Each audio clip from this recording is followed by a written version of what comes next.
Assembly constituency development నిధులు నా దగ్గర రికార్డు ఉంది.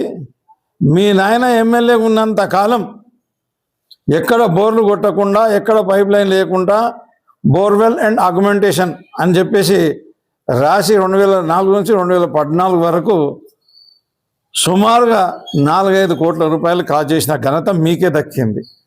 ఏమని చెప్పినావు? మీరున్నప్పుడు బోర్లు కొట్టలేదు. బోర్లు కొట్టకుండా నీళ్ళు ఎట్లా అందినాయి మరి? అసలే మా 5-6 సంవత్సరాల్లో మీకేమో బోర్లు కొట్టకుండా కొట్టినట్టు రికార్డ్ చేసుకోవడం, మోటార్లు పెట్టకుండా పెట్టినట్టు రికార్డ్ చేసుకోవడం, లేపుకొని తినడం మీకు అలవాటు ఉండే. మేము గత 6 ఏళ్ళ సంవత్సరంలో మా పరిపాలనలో ఏ ఊరికి కూడా ఒక బోర్ కొట్టకుండా ప్రతి ఊర్లో ప్రతి ఇంటికి నీళ్ళు అందించడం, అది మిషన్ భాగీరథ ద్వారానే అందించడమని తెలియజేస్తున్నాను. నువ్వు అంటున్నావు కదా మిషన్ భాగీరథ వేస్ట్ అని. పెద్దారెడ్డిపేటకి వెళ్ళి నీళ్ళు వస్తలేవు, మేమే అప్పుడు నీళ్ళు ఇచ్చినామని అంటున్నావు కదా. మేము అధికారంలోకి వచ్చినప్పుడు, బీఆర్ఎస్ పార్టీ అధికారంలోకి వచ్చినప్పుడు ఏ ఊర్లో కూడా నీళ్లు రాలేవు. నేను ఎక్కడన్నా పెళ్ళిళ్ళకి పోతే, తాండాలకి ఇట్లా పెళ్ళిళ్ళకి పోతే అక్కడ వాళ్ళు ఇచ్చే షెల్మెళ్ళకి వెళ్ళి తీసుకొచ్చే మట్టి నీళ్ళు కూడా తాగిన. నేనే ఒక ఉదాహరణ, నేనే తాగిన మట్టి నీళ్ళు కూడా తాగిన. మీ హయాంలో అది జరిగింది. మీకు ఇప్పుడు దమ్ముంటే మిషన్ భాగీరథ వేస్ట్ అనుకుంటే అది ఏదైతే పెద్దారెడ్డిపేట లిఫ్ట్ ఇరిగేషన్ ఏదైతే ఉందో, లిఫ్ట్తోనే నారాయణఖేడ్కు నీళ్లు సప్లై చేస్తున్నామో ఆ ప్రాజెక్టు వేస్ట్ అని అంటే, నీకు దమ్ముంటే ఆ నీళ్లు బంద్ చేసి, నేను అంతకుముందు అన్ని గ్రామాలకు నీళ్ళు ఇచ్చిన అన్నావు కదా. పాత సిస్టమ్ ప్రకారం బొరంచ ఫేజ్ 2 అయితే స్టార్టే కాలేకుండే, అది మేమే ఖర్చులన్నీ మేము పెట్టి మేమే స్టార్ట్ చేయించాం. బోరంచ ఫేజ్ 1తోని, ఎన్ఏపితోని, గూడూరుతోని, షాపూర్తోని మొత్తం నారాయణఖేడ్ నిండా నీళ్ళు అందించిన అన్నావు కదా. ఇప్పుడు చూపెట్టు అవన్నీ బంద్ చేసి బోరంచ ఫేజ్ 2 బంద్ చేయి, మన పెద్దారెడ్డిపేట బంద్ చేసి నువ్వు నీళ్ళు ఇస్తే నువ్వు మాట్లాడింది కరెక్ట్. లేకపోతే నువ్వు పచ్చి అబద్ధాలు మాట్లాడుతున్న లెక్క. సిగ్గుతో తలదించుకోవాలి. ధైర్యం ఉంటే బంద్ చేసి మాట్లాడను. పోచమ్మ లిఫ్ట్ ఇరిగేషన్ ప్రాజెక్టు మీ ప్రభుత్వ హయాంలోనే నాసిరకమైన పైపులు వేసి, ఇదే ముగ్గురు, కిష్టారెడ్డి జాగ్రత్త సంజీవ్ రెడ్డి వచ్చిండు, కిష్టారెడ్డి గారి జాగ్రత్త సంజీవ్ రెడ్డి వచ్చిండు. అప్పుడు మీరు ముగ్గురు కలిసి వాటాలు పంచుకొని నాసిరకమైన పైపులు వేసి ఒక్క చుక్క నీళ్ళు ఇవ్వకుండా కోట్ల రూపాయలు ఆ రోజు కాజేసింది మీరు.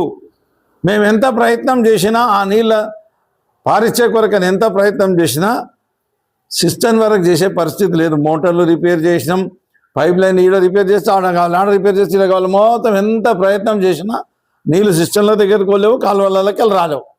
ఇది మీరు ఒప్పుకున్నారు కూడా. Borancha Pochamma lift irrigation project నిధులన్నీ మీరే కాజేశారు. మరి నువ్వు నారాయణఖేడ్ ఏరియా హాస్పిటల్లో బ్లడ్ బ్యాంక్ పెట్టినానన్నావు. మరి ఆ బ్లడ్ బ్యాంక్ ఎక్కడ ఉందో మరి నువ్వు చూపెట్టాలని చెప్పేసి నేను వారికి విజ్ఞప్తి చేస్తున్నా. అది బ్లడ్ బ్యాంక్ కాదు, అది బ్లడ్ స్టోరేజ్ సెంటర్లు అని ప్రతి ఏరియా హాస్పిటల్లో గవర్నమెంట్ ఇచ్చింది. అందులో భాగంగా అదొకటి బ్లడ్ స్టోరేజ్ సెంటరే మాత్రమే నారాయణఖేడ్లో ఉంది, బ్లడ్ బ్యాంక్ లేదు. నువ్వు ఎంత పచ్చి అబద్ధాలు మాట్లాడుతున్నావో ఇది కూడా ఒక నిదర్శనం అని చెప్పేసి నేనేదో పడగొట్టినా నాకు బాగా అవగాహన ఉంది, నేను తీసుమారకానని చెప్పుకుంటే కలవదు కదా. మీరు అధికారంలో ఉన్నప్పుడు నారాయణఖేడ్ ఏరియా హాస్పిటల్ ఏముంటుండే? మొత్తం మోరి నీళ్ళు దాని నిండా ఉంటుండే, బయటకు వెళ్ళి వచ్చి మూత్రాలు చేస్తుండ్రి. దాని తర్వాత అందులో కనిపిస్తుండే, ఎప్పుడైనా పోతే కనిపిస్తుండే ఏంటి అంటే పందులు, కుక్కలు తప్పించి అక్కడ రోగులు ఎవరైతే వ్యాధిగ్రస్తులు కూడా ఎవరు అందులోకి రాకపోతుంది. ఆ రకమైన పరిస్థితి మీరు అధికారంలో ఉన్నది. ఇప్పుడు కూడా మళ్ళీ మెల్లమెల్లంగా అదే పరిస్థితికి వస్తుంది. అందులో డాక్టర్లు లేరు, అందులో స్టాఫ్ లేరు. ఆ రకమైన పరిస్థితికే మీరు వస్తుంది. కాబట్టి మీరేమో మేము ఇది చేసినాం అది చేసినామని చెప్పేసి అబద్ధాలు చెప్పుడు మానేసి ఇప్పటికైనా మరి దవాఖానాను మంచిగా చేయాలి, డాక్టర్లను తీసుకొచ్చి పెట్టియాలి.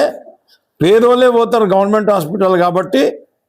మళ్ళీ ఒకసారి నేను చెప్తున్నా, ఈ సింగూరులో నీళ్ళు ఇసబెట్టేసి ప్రజలకు ఇబ్బంది పెట్టింది, ఎర్రఘోష పెట్టింది మీరే. అంతకుముందు నీళ్లు తాగడానికి నీళ్లు లేకుండా కరువు పుట్టించింది మీరే. ఈరోజు తాగడానికి నీళ్ళు లేకుండా మళ్ళీ కరువు పుట్టించింది మీరే. దేవుని దయతోనే మన సింగూరులకు నీళ్ళు వస్తే మా నారాయణఖేడ్ తాగునీటి ఘోష పోతుంది. కానీ లేకపోతే నీళ్ళన్నీ కిందికి పెట్టేసి వాళ్ళకు తాగునీటి ఘోష సృష్టించింది మీరే అని చెప్పేసి తెలియజేస్తున్నా. ఒకవేళ పెద్దారెడ్డిపేట మళ్ళొక్కసారి చెప్తున్నా, నువ్వు మాట్లాడిన మాట నిజమే అయితే పెద్దారెడ్డిపేట కాడ పెట్టడం తప్పని అంటే పెద్దారెడ్డిపేటది నువ్వు బంద్ చేసే మిషన్ భాగీరథ అక్కడ పెద్దారెడ్డిపేట లిఫ్ట్ బంద్ చేసి కేవలం నువ్వు బోరంచా ఫేజ్ 1 ఎన్ఏపి గూడూరు షాపూర్తోనే నారాయణఖేడ్ కాన్సెన్సీ మొత్తం నీళ్ళు ఇచ్చినట్టును ఇప్పుడు ఇచ్చి చూపెట్టు నువ్వు. అయితే నిజంగానే మేము చేసిన తప్పని మేము ఒప్పుకుంటాం, లేకపోతే నేను తప్పు చేసిన అని చెప్పేసి బహిరంగంగా ప్రజలకు క్షమాపణ చెప్పాలని చెప్పేసి నేను సంజీవ్ రెడ్డి గారికి నేను ఛాలెంజ్ విసురుతున్నాను.